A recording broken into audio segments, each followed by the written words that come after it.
நடைபெற்றுக் கொண்டிருக்கின்ற மக்கள் விரோத திமுக அரசை கண்டித்து அம்மா மக்கள் முன்னேற்ற கழகத்தின் சார்பாக தமிழ்நாடு முழுவதும் வருவாய் மாவட்ட தலைநகரங்களில் நடைபெறுகின்ற இந்த கண்டன ஆர்ப்பாட்ட பொதுக்கூட்டங்களுக்கு அந்தந்த பகுதியில் நமது நிர்வாகிகள் எல்லோரும் தொண்டர்களோடு சேர்ந்து இந்த மக்கள் விரோத திமுக அரசுக்கு எதிராக ஆட்சிக்கு வந்து இந்த 3 ஆண்டுகளிலே சொத்து வரி, மின் கட்டணத்தை ஒவ்வொரு ஆண்டும் மக்களை வதைக்கின்ற விதமாக ஏற்றி வருவதை எதிர்த்தும், அதுபோல பத்திரப்பதிவு கட்டணத்தை உயர்த்தியதை எதிர்த்தும், குடிநீர் வரி, பால் பொருட்களை 6 முறைக்கு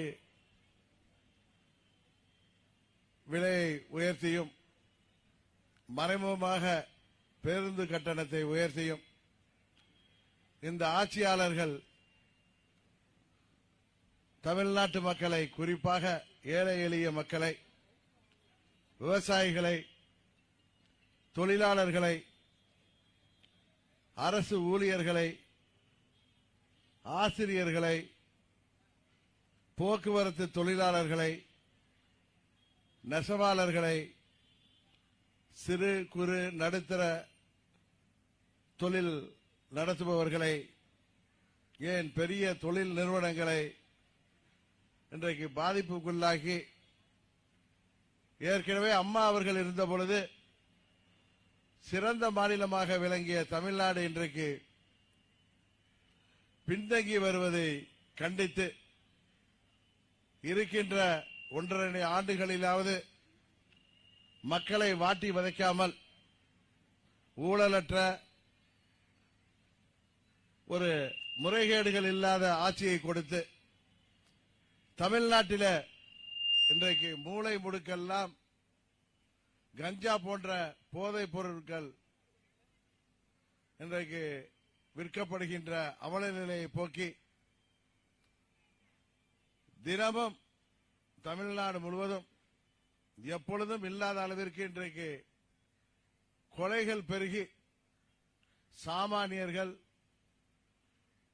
அதிகாரிகள், அரசியல் கட்சியைச் சேர்ந்தவர்கள், அரசியல் கட்சி தலைவர்கள் உட்பட யாருக்கும் பாதுகாப்பு இல்லாத ஒரு சூழ்நிலை இன்றைக்கு தமிழ்நாட்டிலே நிலவி வருவதை இந்த ஆட்சியாளர்கள் கண்டுகொண்டாமல் இருப்பதை கண்டித்தும், இன்னும் சொல்லப்போனால் தமிழ்நாடு இன்றைக்கு போதைப் பொருட்களின் சந்தையாக மாறி வருவதையும், போதைப் பொருள் கடத்தலுக்கு மையமாக விளங்கி வருவதையும், அதனால் குறிப்பாக மாணவர்கள், கல்லூரி செல்கின்ற மாணவர்கள், பள்ளி செல்கின்ற மாணவர்கள், இளைஞர்கள் அனைவரும் இன்றைக்கு குறிவைத்து போதைப் பொருள் கலாச்சாரத்தால் பாதிக்கப்பட்டு 20 வயதுக்கு உட்பட்ட இளைஞர்கள் கூலிப்படைகளாக மாறி 5000த்திற்கும் 10,000த்திற்கும் இன்றைக்கு யாரை வேண்டுமானாலும் கொலை செய்துவிடலாம் என்கிற நிலை தமிழ்நாட்டிலே இதுவரை கேள்விப்படாத அளவிற்கு இன்றைக்கு ரவுடிகள், கூலிப்படையின் நடமாட்டம் தமிழ்நாடு முழுவதும் எங்கு பார்த்தாலும் கொலை, கொள்ளை, பாலியல் வன்கொடுமைகள், பெண்களுக்கு பாதுகாப்பு இல்லாத நிலைமை என முன்பெல்லாம் வட இந்தியாவிலே உள்ள பீகாரையும் உத்தரப்பிரதேசத்தையும் சொல்வது போல இன்றைக்கு அம்மா அவர்கள் காலம் வரை அமைதி பூங்காவாக திகழ்ந்த தமிழ்நாடு இன்றைக்கு பாதுகாப்பாக அற்ற ஒரு மாநிலமாக திகழ்ந்து வருவதை காரணமாக இருக்கின்ற ஆட்சியாளர்களை, தமிழ்நாட்டு ஆட்சியாளர்களை கண்டித்து இந்த கண்டன ஆர்ப்பாட்டம் இங்கே நடைபெற்று வருகிறது. உங்களுக்கு எல்லாம் தெரியும், அம்மா அவர்கள் இருந்த பொழுது தமிழ்நாடு மின்சார உற்பத்தியிலும் சரி, மின் பகிர்விலும் சரி, இது ஒரு மின்மிகை மாநிலமாக இருந்தது. ஆனால் இன்றைக்கு திமுக ஆட்சியில மின்குறை மாநிலமாக, எப்பொழுதெல்லாம் திமுக ஆட்சிக்கு வருகிறதோ அப்பொழுதெல்லாம் தமிழ்நாட்டில் மின்வெட்டு வரும் என்பது அது கடந்த கால வரலாறு. கருணாநிதி அவர்கள் ஆட்சியிலே இருந்த பொழுது அம்மா அவர்கள் ஒன்று சொன்னது ஞாபகம் வருகிறது.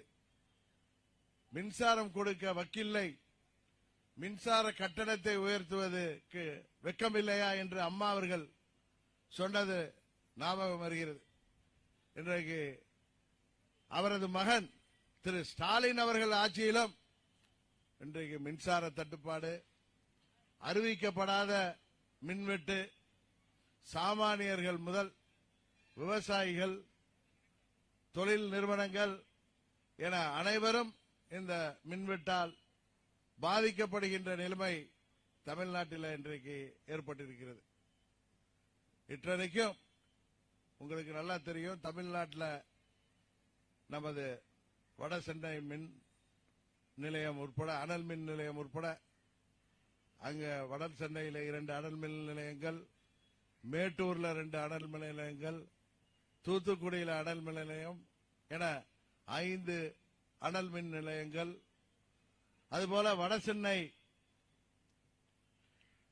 அனல் மின் திட்டம், எண்ணூர் அனல் மின் திட்டம் என்று 2 திட்டங்கள், அதுபோல உடன்குடி திட்டம், உப்பூர் திட்டம் என 5 மின் திட்டங்கள், அனல் மின் திட்டங்கள், அதுபோல வழுதூர் எரிவாயு நிலையம், குத்தாலம் எரிவாயு நிலையம், பேசின் பிரிட்ஜ் எரிவாயு நிலையம் என 3-4 எரிவாயு நிலையங்கள், பற்றாக்குறைக்கு காற்றாலை மின்சாரங்கள், சூரிய ஒளி மின்சாரங்கள் என பல நிறுவனங்கள் இருந்தும் இன்றைக்கு தமிழ்நாட்டில் தமிழ்நாடு அரசு அவற்றை எல்லாம் சரியாக பயன்படுத்தாமல் தமிழ்நாட்டின் மின் தேவையில 50% தான் அரசாங்கத்தால் உற்பத்தி செய்யப்படுகிறது. மீதி 50% குறிப்பிட்ட சில தனியார் நிறுவனங்களிடமிருந்து விலைக்கு வாங்கப்படுகிறது. இது உள்நோக்கத்துடன் நடைபெறுவதாக தமிழ்நாட்டில் எல்லா பகுதியிலும் மக்கள் பேசி வருகிறார்கள். காரணம், திமுக ஆட்சிக்கு வந்த பிறகு 21-22 40,000 கோடிக்கு தனியார் மின் நிறுவனங்களிடத்திலிருந்து மின்சாரம் பெறப்பட்டிருக்கிறது. 22-23 50,000 கோடி, 23-24 65,000 கோடி என கிட்டத்தட்ட 1,55,000 கோடி ரூபாய்க்கு இதுவரை மின்சாரம் தனியார் நிறுவனங்களிடம் பெறப்பட்ட காரணத்தினால் மாதம் ஒன்றுக்கு கிட்டத்தட்ட 5,400 கோடி அதற்காகவே செலவிடப்பட்டதால் அந்த சுமையெல்லாம் இன்றைக்கு மக்கள் தலையிலே சுமத்துகின்ற விதமாக, ஏழை எளிய மக்களின் வயிற்றிலே அடிப்பதுகின்ற விதமாகவும், விவசாயிகள் அவர்களுக்கு மின்சார தட்டுப்பாடு, இந்த அரசாங்கம் தேர்தல் அறிக்கையிலே சொன்னது போல மும்முனை மின்சாரமோ இலவச மின்சாரமோ சரியாக வழங்கப்படாதது, தொழிற்சாலைகளுக்கு ஏற்கனவே மின் தட்டுப்பாடினால் அவர்களுக்கு கடந்த ஆண்டுகளிலே ஏற்றப்பட்ட கட்டண உயர்வால் பல சிறு குறு நடுத்தர தொழிற்சாலைகள் எல்லாம் மூடப்பட்டு இளைஞர்கள் வேலைவாய்ப்பு இல்லாமல் தவிக்கின்ற நிலைமை இன்றைக்கு தமிழ்நாட்டில் ஏற்பட்டிருக்கிறது. இதெல்லாம் இந்த அரசாங்கம் சர்க்காரியா கமிஷன் சொன்னது போல சயின்டிபிக் கரப்ஷன் என்கிற அறிவியல் பூர்வமான ஊழலிலே கெட்டிக்காரர்கள் திமுக காரர்கள். அவர்கள் தமிழ்நாடு அரசாங்கத்திற்கு உட்பட்ட மின் உற்பத்தியை பெருக்கினால் அதிலே முறைகேடு ஊழல்கள் செய்ய முடியாது என்கிற காரணத்தினால் தனியாரிடமிருந்து மின்சாரம் வாங்குவதில்தான் ஊழலுக்கும் முறைகேட்டுக்கும் வழி இருக்கிறது என்கிற காரணத்தினால் இந்த 3 ஆண்டுகளிலேயே கிட்டத்தட்ட 1.5 லட்சம் கோடிக்கு மேல் அவர்கள் மின்சாரத்தை வாங்கியிருக்கிறார்கள். ஆனால் தேர்தல் அறிக்கையில் திரு ஸ்டாலின் அவர்கள் என்ன சொல்லியிருக்கிறார்கள்? விவசாயிகளுக்கு, சாமானியர்களுக்கு, தொழிற்சாலைகளுக்கு தடையில்லா மின்சாரத்தை வழங்குவோம் என்று சொல்லியிருக்கிறார்கள். ஆனால் அதற்கான எந்த முயற்சியுமே இந்த அரசாங்கம் எடுக்கவில்லை. இன்னும் சொல்ல போனால் தொழிற்சாலைகளுக்கு இவர்களால் பல்வேறு கஷ்டங்கள். அவர்கள் பீக் ஹவர்ஸ்ல வசூலிக்கின்ற கட்டணத்தை குறைக்க எத்தனையோ கோரிக்கைகள். அதுபோல தொழில் நிறுவனங்களை பாதிக்காத வண்ணம் தொழிலாளர்கள் பாதுகாக்கப்படுகின்ற வண்ணம் எங்களுக்கு மின் கட்டணங்களை குறையுங்கள் என்று சொன்ன கோரிக்கைகளை எல்லாம் தூக்கி எறிந்துவிட்டு மின் கட்டணத்தை உயர்த்துவதால் இவர்கள் தேர்தல் வாக்குறுதியிலே சொன்னார்களே, ஆண்டுக்கு 10 லட்சம் பேருக்கு இளைஞர்களுக்கு வேலைவாய்ப்பை உருவாக்கி தருவோம் என்று அவர்களால் செய்ய முடிகிறதா? என்ன ஆயிற்று அந்த வாக்குறுதி?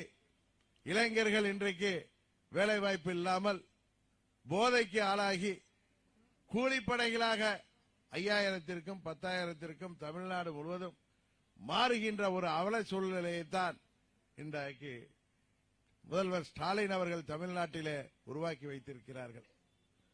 இன்னும் சொல்ல போனால் தமிழ்நாட்டில் உள்ள உங்களுக்கு தெரியும், நம்ம கன்னியாகுமரி, திருநெல்வேலி, தேனி, அங்க திருப்பூர், பொள்ளாச்சி, உடுமலைப்பேட்டை பகுதிகளில் காற்றாலை மின்சாரம் தயாரிக்கப்படுகிறது.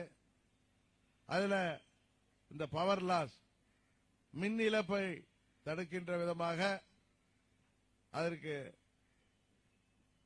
ஒரு சிறப்பு மின்வெளி தடங்களை உருவாக்குவோம் என்று இந்த அரசாங்கம் தேர்தல் வாக்குறுதியில் சொன்னது. இன்றைக்கு அதெல்லாம் செய்திருக்கிறார்களா? இன்னும் சொல்ல போனால் மின் விபத்துக்களை தடுப்பதற்கும் மின் திருட்டை சரி செய்வதற்கும் அதையெல்லாம் தடுப்பதற்கும் அண்டர் கிரவுண்ட் கேபிள், நிலத்தடி மின் கம்பிகளை கொண்டு செல்வோம். பாதுகாப்பிற்கு, விபத்துக்களை தடுப்பதற்கு, மின் திருட்டை தடுப்பதற்கு என்று சொன்னார்கள். எதுவும் செய்யவில்லை. இவர்கள் இந்த ஆட்சி வந்து 3 ஆண்டுகளில் முதல் 22ல் 30% மின் கட்டணத்தை உயர்த்தியிருக்கிறார்கள். கடந்த ஆண்டு 2.14%, இந்த ஆண்டு 4.26% என மின் கட்டணத்தை உயர்த்தி இருக்கிறார்கள். காரணம் கேட்டால் மத்திய அரசின் ஆர்டிஎஸ்எஸ் ஸ்கீம்ல நாங்கள் சேர வேண்டும் என்றால் மின் கட்டணத்தை உயர்த்த வேண்டும் என்று மத்திய அரசு சொல்லி இருக்கிறது என்று பொய்யை சொல்லி எல்லா பழியையும் மத்திய அரசின் மீது போடுகிறார்கள். உண்மையில் மத்திய அரசு ஆர்டிஎஸ்எஸ் ஸ்கீம் மூலம் நலிவுற்ற மின் வாரியங்களை மேம்படுத்த, அதன் மூலம் சலுகைகள் பெற பல்வேறு ரிஃபார்ம்ஸை நீங்கள் செய்யுங்கள். குறிப்பாக தேர்தல் அறிக்கையில் ஸ்டாலின் சொன்னார வீடுகளுக்கு ஸ்மார்ட் மீட்டர் பொருத்துவோம். இதுவரைக்கும் பொருத்திருக்காங்களா? இன்னும் சொல்ல போனா மாதம் ஒரு முறை மின் கணக்கெடுப்பு நடத்தப்படும் என்றார்கள். செய்யவில்லை. அதனாலதான் இப்ப பிளாட்டா கரண்ட் ரேட் பிக்ஸ் பண்ணி டாரிஃப் பிக்ஸ் பண்ணி இருந்தா 2 மாதத்துக்கு ஒரு முறை எடுக்கிறப்ப கூட அதனால் மக்களுக்கு பெரிய நஷ்டம் வரப்போவதில்லை. ஆனால் ஸ்லாப்ல 500க்கு ஒரு ரேட்டு, 1000 யூனிட் வரைக்கும் ஒரு ரேட் என்று பிக்ஸ் பண்ணிவிட்டு மாதம் கணக்கெடுத்தால் சாதாரணமான மக்களுக்கு, அனைத்து தரப்பு மக்களுக்கும், ஏன் தொழில் நிறுவனங்களுக்கும் இந்த மின் கட்டணம் சேமிப்பு கிடைக்கும். ஆனால் இது ஒரு பகல் கொள்ளை போல, ஏழை எளிய மக்களிடம் வழிப்பறி செய்வது போல இவர்கள் ஸ்லாப் ரேட்ல மின் கட்டணத்தை பிக்ஸ் பண்ணிட்டு மாதம் கணக்கெடுப்பதை தள்ளி போட்டுக்கொண்டு, ஸ்மார்ட் மீட்டர் பொருத்துவதையும் தள்ளி போட்டுக்கொண்டு, மத்திய அரசிடமிருந்து அவர்கள் சலுகைகளை பெறுவதையும் தள்ளி போட்டுக் கொண்டு இங்கே தனியாரிடமிருந்து மின்சாரத்தை கொள்முதல் செய்வதன் மூலம் அதில் முறைகேடுகள் செய்வதற்கு வாய்ப்பாக இந்த அரசாங்கம் செயல்பட்டுக் கொண்டிருக்கிறது. இதுபோலதான் எல்லாத்திலையும் இன்னைக்கு ஆவின் பால் நிறுவனத்தில் முன்ன இருந்த அமைச்சர் நாசரை மாத்திட்டு இப்ப புதுசா ஒரு அமைச்சரை போட்டிருக்காங்க மனோ தங்கராஜ். என்ன முன்னேற்றம் நடந்திருக்குது, எதை சரி செய்திருக்கிறாரு உங்களுக்கு எல்லாம் தெரியும்.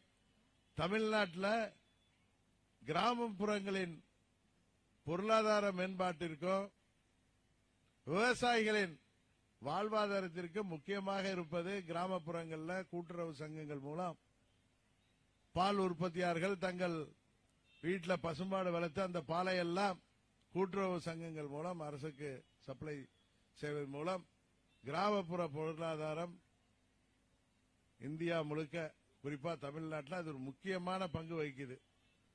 பசு வளர்ப்பு, பால் தொழில். ஆனா இந்த அரசாங்கம் கிட்டத்தட்ட 9189 கிராமப்புற கூட்டுறவு பால் உற்பத்தியாளர் சங்கம் மூலம் அவங்க சொல்றது 25 லட்சத்திலிருந்து மாதம் ஒரு முறைக்கு 30 லட்சம் லிட்டர் பாலை கொள்முதல் செய்கிறோங்கிறாங்க.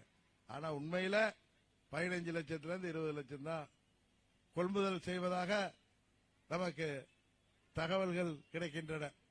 இன்னும் சொல்ல போனா அந்த கொள்முதலுக்கெல்லாம் பாலுக்கு அந்த பால் உரிமையாளர்கள் கூட்டுறவு சங்கத்தின் சார்பாக அந்த பால் விற்பனை செய்பவர்கள் தங்களுக்கு விலையை கூட்டித் தர வேண்டும் என்று கேட்டு இதுவரை அரசாங்கம் செவிசாய்க்கவில்லை.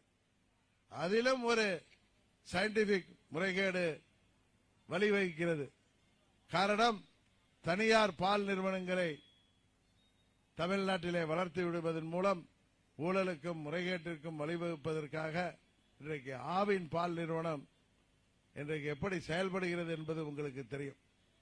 ஆவினிலே ஊழல் முறைகேடுகளால் 6 முறை அவர்கள் பால் பொருட்களின் விலையை உயர்த்துவதன் மூலம் மக்கள் இன்றைக்கு பாதிக்கப்படுகிறார்கள். அதனால குடிநீர் வரியை உயர்த்தியிருக்கிறார்கள். இங்கெல்லாம் மழை காலத்தில் சுகாதாரக்கேடு வர்றதுக்கு காரணமே இந்த சுவேஜ் டிரைனேஜ் எல்லாம் சரியா பராமரிக்காம அதனாலதான் சுகாதார சீர்கேடு வருது. ஆனால் கழிவு நீருக்கு வரி போடுகிறார்கள். எதற்கு அதை போடுகிறார்கள் தெரியல. இன்னும் சொல்ல போனா இந்த ஆட்சியில எல்லாவற்றிலுமே முறைகேடுகள், ஊழல்கள். இப்ப கூட பாராளுமன்ற தேர்தலில் இவர்களால் 39 தொகுதியில எப்படி வெற்றி பெற முடிஞ்சிச்சு எல்லோருக்கும் தெரியும். அது ஓட்டுக்கு 500, 1000, 300 என்று எல்லா பகுதிகளிலும் இதுபோல ஊழல் முறைகேடுகளால் இந்த போதைப் பொருள் கடத்தலால் கிடைத்த பணத்தை கொண்டுதானே இவர்கள் இந்த தேர்தலில் ஏழை எளிய மக்களை, அடுத்த வேளை உணவுக்கு வழியில்லாத மக்களை பணத்தை காட்டி ஏமாற்றி வந்திருக்கிறார்கள். ஆனால் இது உறுதியாக சட்டமன்ற பொது தேர்தலின் போது நடக்கப் போவதில்லை. ஏன்னா எல்லா இடங்களிலும் இந்த ஆட்சியாளர்கள் மீது எதிர்ப்பு அதிகமாக இருக்கிறது, கோபம் இருக்கிறது. குடும்ப தலைவிகளுக்கெல்லாம் மாதம் 1000 ரூபாய் கொடுக்கிறேன்னு சொல்லி கொடுத்துட்டு அன்னைக்கு சாயங்காலமே அதெல்லாம் பிராந்தி கடையில் வாங்கிடுறாங்க. இன்னைக்கு தமிழ்நாட்டில் கள்ளச்சாராயம் பெருக்கெடுத்து ஓடுகிறது. கடந்த ஆண்டே பல உயிர்கள் போன பொழுது மரக்காணம், செங்கல்பட்டு எல்லாம் இந்த அரசாங்கம் அதையெல்லாம் தடுக்க நடவடிக்கை எடுக்காமல் இப்பொழுது கள்ளக்குறிச்சி அந்த கள்ளச்சாராய மரணங்கள்ங்கிறது 65 தாண்டி இப்பெல்லாம் எந்த அளவுக்கு வந்துட்டுனா, யாராவது கள்ளச்சாராயம் குடி சாவரணும்னு நினைச்சா கள்ளச்சாராயம் குடிச்சு செத்தா இந்த அரசாங்கம் 10 லட்சம் கொடுக்குங்கிற அளவுக்கு அவர்களின் திறமையின்மையை, நிர்வாக சீர்கேட்டை அரசாங்கம் மறைக்கின்ற அளவுக்கு போய்விட்டது. இதே நிலவை சட்டமன்ற பொதுத் தேர்தல் நிலைக்க தொடர வாய்ப்பில்லை. காரணம், ஏற்கனவே ஆட்சியில் இருந்த பழனிசாமி இப்படிதான் பல்வேறு முறைகேடுகள்ல ஊழல் குற்றச்சாட்டுகளால அந்த ஆட்சிக்கு எதிராக மக்கள் திமுகவிற்கு தீய சக்தி என்று தெரிந்தும் இவர்கள் திருந்தி இருப்பார்கள் என்று வாக்களித்தார்கள். அந்த தேர்தலில் உங்களுக்கு தெரியும், பழனிசாமி ஒவ்வொரு தொகுதியிலையும் அவர்கள் முன்னால் அவர் கூட இருந்தவங்க எல்லாம் எவ்வளவு பணம் செலவு செய்து இன்றைக்கு சட்டமன்ற உறுப்பினர்கள் ஆனார்கள். ஆனால் அவர்களால் ஆட்சி பொறுப்புக்கு வர முடியவில்லை. இன்றைக்கு பாராளுமன்ற தேர்தலின் பொழுது குடும்ப தலைவிகளில் கிராமப்புறங்களில் எல்லாம் எங்களுக்கு வாக்களிக்கவில்லை என்றால் 1000 ரூபாய் உதவி மீட்பு உங்கள் உரிமை தொகை தேர்தல் முடிந்ததும் அதெல்லாம் நிறுத்தி விடுவோம் என்று பல இடங்களில் மிரட்டி இருக்கிறார்கள். இது சட்டமன்ற தேர்தல் அப்ப, பொது தேர்தல் அப்ப இதை செய்ய முடியாது. இன்னும் சொல்ல போனால் அவர்கள் இந்த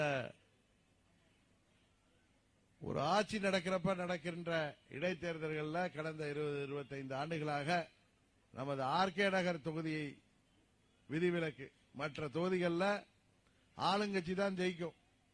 ஏன்னா ஆட்சி அதிகாரம், அதிகார துஷ்பிரயோகம், பணபலம், வீடு வீடா சென்று பல முறை ஓட்டுக்கு பணம் கொடுத்து மக்களும் இன்னும் ஒரு ஆண்டு ஆட்சி இருக்கிறதே, 1.5 ஆண்டு இருக்கிறதே, இவர்களுக்கு வாக்களிப்போம் என்று வாக்களிக்கிறார்கள். உங்களுக்கு தெரியும், 2020 இதே விக்கிரவாண்டியில நடந்த தேர்தலில் அதிமுக தான் வெற்றி பெற்றுச்சு. 21 என்ன ஆச்சு? அங்க அதிமுகவால் வெற்றி பெற முடியவில்லை. அதே போல இன்றைக்கு திமுக ஆட்சி பாராளுமன்ற தேர்தலில் வெற்றி பெற்றிருக்கலாம். சட்டமன்ற பொது தேர்தலில் உறுதியாக தமிழ்நாட்டு மக்கள் இவர்களின் பணபலத்தை எல்லாம் தாண்டி இவர்களை தோற்கடிப்பார்கள் என்பது உறுதி. அதையெல்லாம் மக்களை இவர்கள் மிகவும் கிள்ளுக்கிரைகளாக நினைக்கிறார்கள். இந்த மின்சார கட்டணத்தை பாராளுமன்ற தேர்தலும் விக்கிரவாண்டி தேர்தலுக்கு முன்பே ஜூலை 1ஆம் தேதியிலிருந்து மின்கட்டண உயர்வு வரப்போவதாக செய்திகள் வந்தது. இந்த அரசாங்கம் மறுத்துச்சு. தேர்தல் முடிந்த பிறகு அறிவிச்சிருக்கிறார்கள். பயம், விக்கிரவாண்டியில என்னதான் பணத்தை அள்ளி கூட்டினாலும் இந்த மின்கட்டண உயர்வு நம்மை தோற்கடித்து விடும் என்ற பயம். கள்ளக்குறிச்சி மரணங்களை தாண்டி அவர்கள் வெற்றி பெறவில்லை. மக்கள் மௌனமாக இந்த தேர்தலிலே ஆளுங்கட்சிக்கு வாக்களித்திருக்கிறார்கள் என்பதுதான் உண்மை. வருங்காலத்தில் சட்டமன்ற பொதுத் தேர்தல் போது அவர்களுடைய ஆட்சி உறுதியாக முடிவுக்கு வரும்.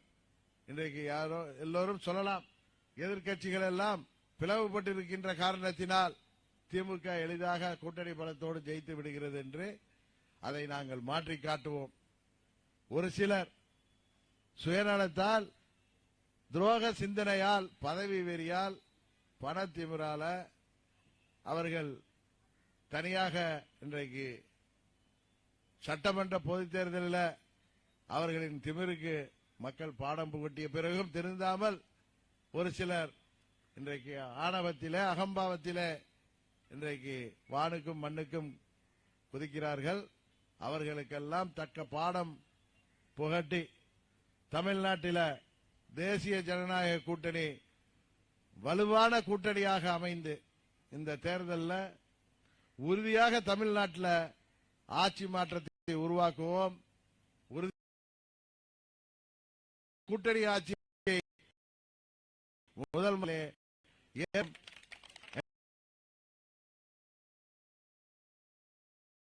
கூறி நடந்து போக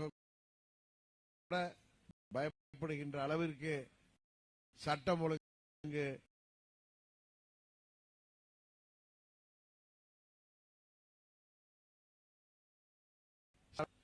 வாரத்தில் 7 கொலை நடந்திருக்கு. இங்கொன்றும் கடந்த காலங்களில் நடந்திருக்கு. ஆனா இப்பொழுது தினமும் 3 கொலை 4 கொலை நடக்கின்ற அளவிற்கு இந்த ஆட்சியில சட்டம் ஒழுங்கு சந்திச்சிருக்கிறது. காரணம், காவல்துறையின் கைகள் கட்டப்பட்டிருக்கின்றது. ஏவல் துறையாக அவர்கள் ஏவப்படுகிறார்கள்.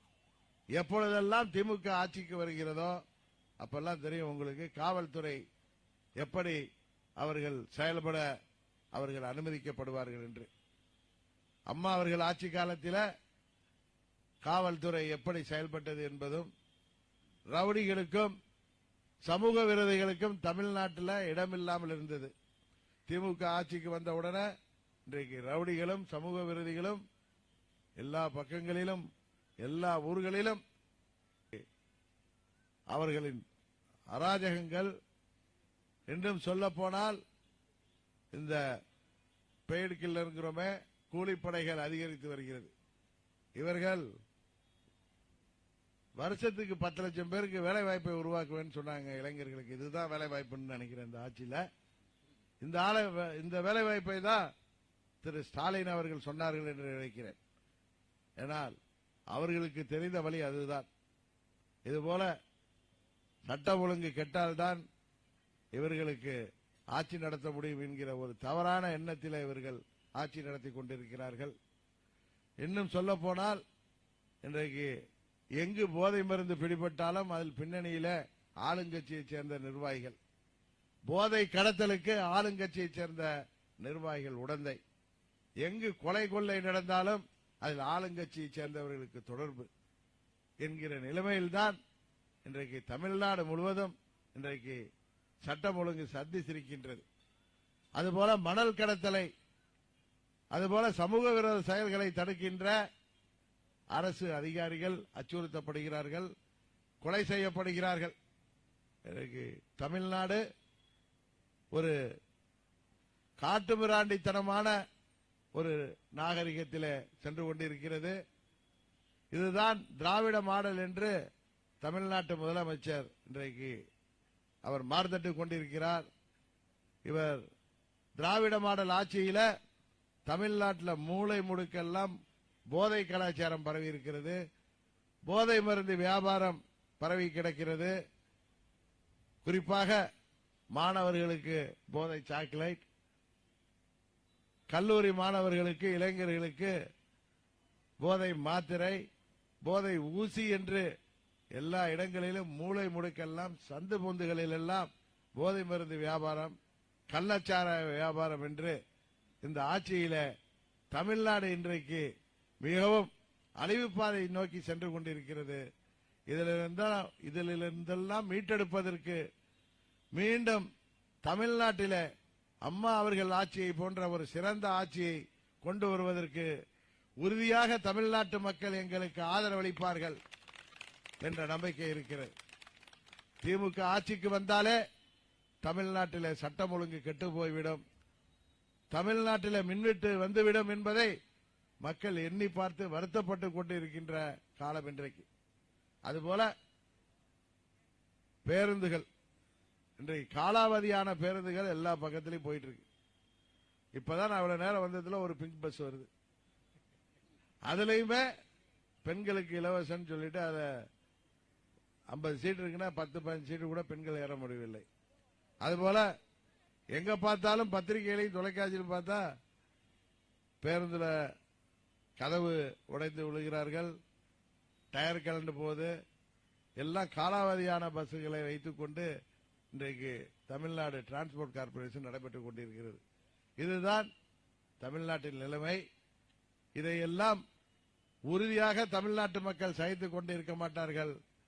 இந்த கூட்டணியெல்லாம் தாண்டி அவர்கள் ஆட்சி மாற்றத்தை தமிழ்நாட்டு மக்கள் உறுதியாக உருவாக்குவார்கள் என்கிற நம்பிக்கையில தேசிய ஜனநாயக கூட்டணியைச் சேர்ந்த நிர்வாகிகள், தொண்டர்கள் இன்றைக்கு தமிழ்நாடு முழுவதும் செயல்பட்டுக் கொண்டிருக்கிறார்கள். உறுதியாக இந்த திமுகவை ஆட்சி பொறுப்பிலிருந்து அகற்றுவோம் என்ற உறுதியை இந்த நேரத்திலே கூறி வாய்ப்புக்கு நன்றி கூறி விடைபெறுகிறேன். நன்றி, வணக்கம்.